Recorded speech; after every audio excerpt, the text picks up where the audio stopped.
we're at the premiere of the African election. It is a documentary showcasing the election which happened in Ghana in 2008. It will be showcasing the power of the people during the election.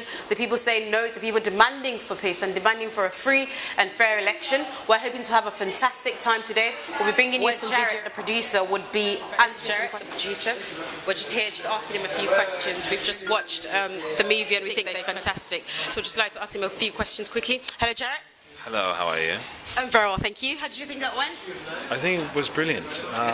The fact that people stayed for the Q&A and actually kept asking questions, meant that they were immersed in the story, that they got it. Okay.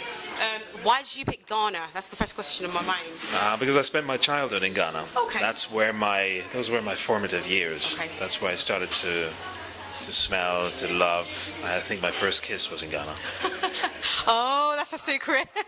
If given the opportunity, would you go to any other African countries? Yes, I did go to Zimbabwe. Okay. I did go to Kenya. I did go to Nigeria. Okay.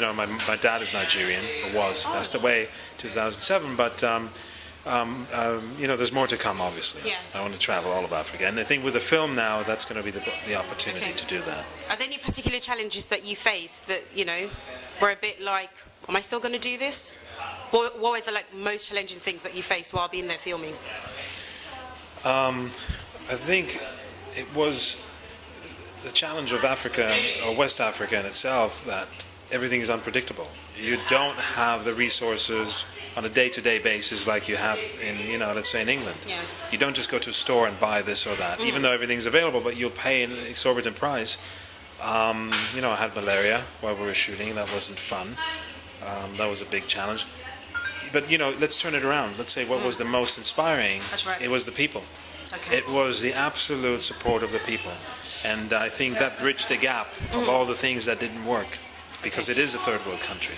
Even though there's huge progress being made, by the end of the day, unfortunately, not everyone is enjoying a life at a certain standard and level that they should be, or which they deserve. Okay. Obviously, that was in 2008. Have you followed the progress on since then? I followed the progress. Finally there's some hard cash, flowing into the country because of the oil revenues. But I think more importantly, yes, there's the oil revenues and there is progress being made. There's money coming back into the coffers of the state.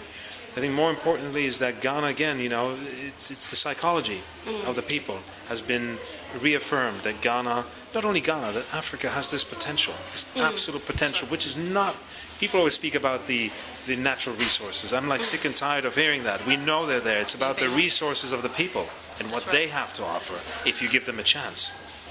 And they, of course, have to give themselves that chance. That's right. Like I have to give myself my chance. But if you're made to believe that you're always a third world country, you're always behind, when will you ever believe that you are actually the heroic figure within this whole thing?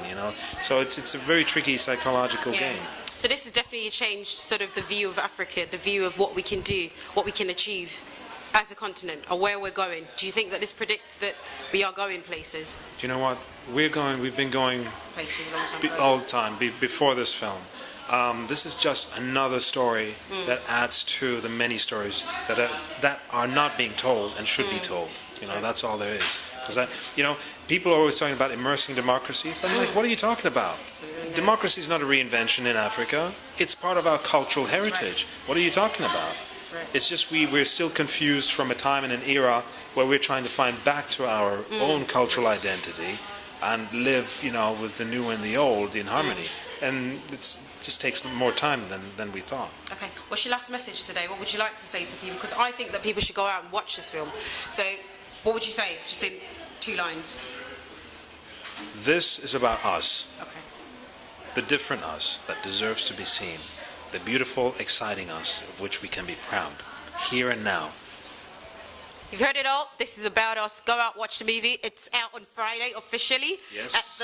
At the Empire, Leicester Square, and it's going to be running there for a week. And if attendance is good, it will be running for even longer than that. Thank you so much, and good luck with anything you're doing. Thank you so much, Jarreth. That was wonderful. Thank you so much for visiting our site.